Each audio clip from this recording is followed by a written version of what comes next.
Halo semuanya, Assalamualaikum warahmatullahi wabarakatuh. Kembali lagi bersama saya Rangga Maulana Alif. Di video kali ini saya akan membahas tentang epistemologi sosial dan komunikasi. Tapi sebelum itu, perkenalkan, nama saya Rangga.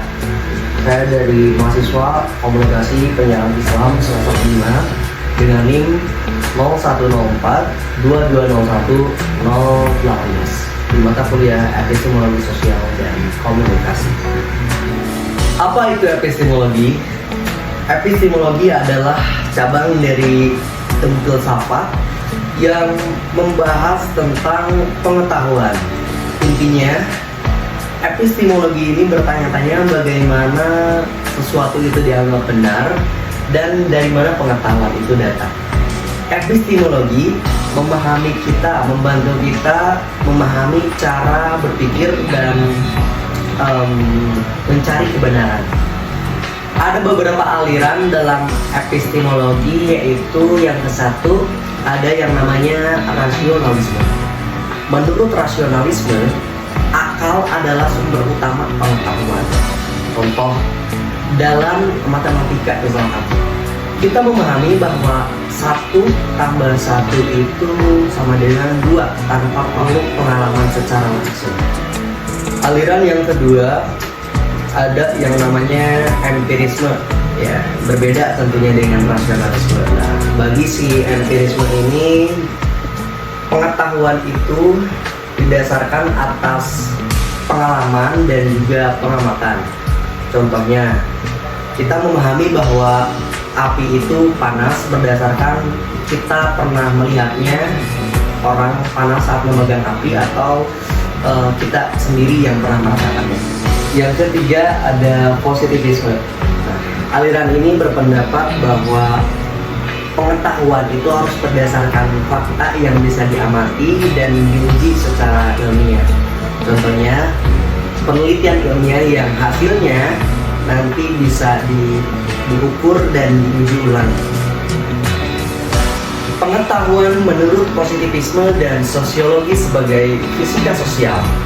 Jadi menurut positivisme, pengetahuan yang sah harus berasal dari hasil dari pengamatan dan hasil dari eksperimen. Jadi pengetahuan tidak bisa dianggap sah kalau tidak bisa dibuktikan secara ilmiah. Terus kenapa positivisme menganggap bahwa positivisme menyebut bahwa sosiologi sebagai fisika sosial? Ya karena mereka menganggap bahwa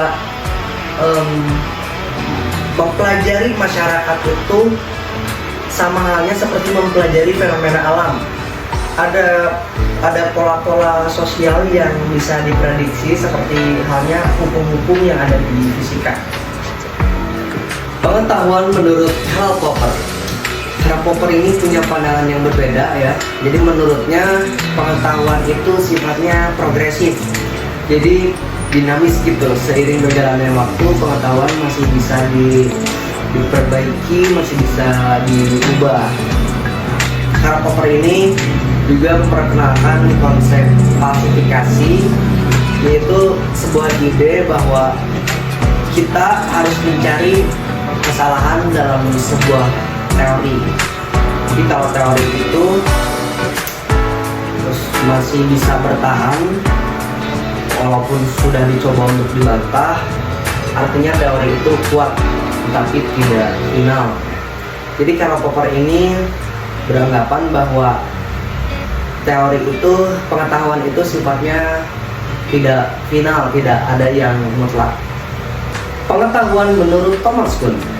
Thomas Kuhn memperkenalkan konsep paradigma. Dia bilang ilmu pengetahuan itu bekerja dalam kerangka tertentu yang disebut paradigma. Namun, paradigma bisa berubah. Misalnya, orang-orang zaman dulu menganggap bumi ini sebagai pusat perputaran tata surya, geosentris. Tapi orang-orang sekarang lebih heliosentris, sudah menganggap bahwa matahari lah yang menjadi pusat perputaran tata surya. Jadi menurut Thomas Kuhn, pengetahuan itu tidak mutlak, ya. tergantung kepada paradigma yang berlaku pada saat itu. Dan kemudian, apa sih perbedaan antara verifikasi dan falsifikasi? Verifikasi bertujuan untuk membuktikan suatu teori.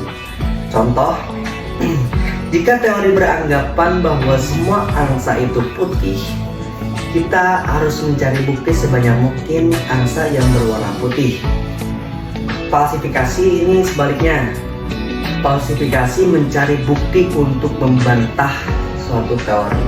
Contoh, jika kita menemukan satu saja angsa yang berwarna hitam, teori semua angsa putih itu salah. Gitu. Ya, itu saja yang bisa saya sampaikan. Semoga bermanfaat. Saya Rangga Alif. Wassalamualaikum warahmatullahi wabarakatuh.